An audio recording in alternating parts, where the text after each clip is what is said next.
انا وجهه نظري ان اداره المشروعات هي 10% دراسه مهمه. يعني بعد اذنكم برضو عايزين نركز على الموضوع ده، ان انت تدرس اداره المشروعات دي حاجه مهمه جدا. طبعا.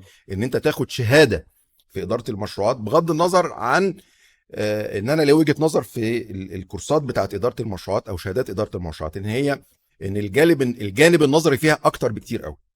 تمام. ايه الجانب النظري؟ يعني انت حضرتك تاخد شهاده BMB، لازم كلنا ناخدها، بس عشان انا لا انتقد شهاده الBMB، تمام، بس انا بقول لحضرتك لازم تبقى مؤهل نفسك ان انت الكلام اللي انت بتدرسه والاجابات الاسئله اللي انت بتقولها في الامتحان دي علشان تعدي الامتحان، مش عشان تشتغل كويس. مظبوط. في فرق طبعا. تمام. انتوا مين فيكم واخد الBMB؟ احنا الاثنين واخدين طيب دي احنا اتربينا اللي هو خرجنا من الجامعه يلا اول حاجه هناخد الBMB. جميل جدا. فاحنا هل احنا متفقين ان انا متفق جدا في الحته دي. الجانب النظري اكتر شويه في شهاده الBMB، بس هي خطوه مهمه لازم يعني هي سلمه.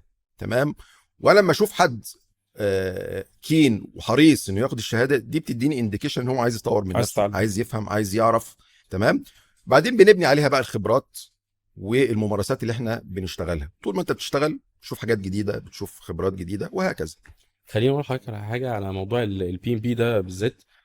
في ناس كتير اعرفها اخدت BMB وسيرتيفايد BMB وبيروحوا ياخدوا كورسات دلوقتي BMB بعد ما هو سيرتيفايد خلاص، بس هو اتعلم في الاول ازاي يعدي الامتحان، ما اتعلمش ازاي يمارس اداره المشروعات. فتبص ليه عايز يطور من نفسه يشتغل تاني، لا انا عايز اخد الكورس تاني ولكن من الجانب العملي، لا مش انت بص الجزء النظري وان انا اعدي امتحان. معلش بقى خليني اقول لك بقى، بص، ان هو ياخد الكورس الBMB تاني مش افضل حاجه.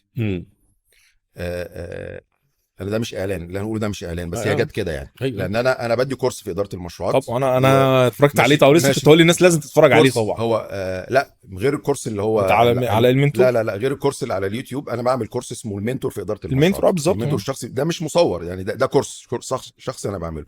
الكورس ده انا المكون العملي فيه هو الاكتر. تمام. فما تيجي حضرتك تقول لي ده انا هاخد الBMB تاني، لا مش هقول لك مش هتستفيد قوي.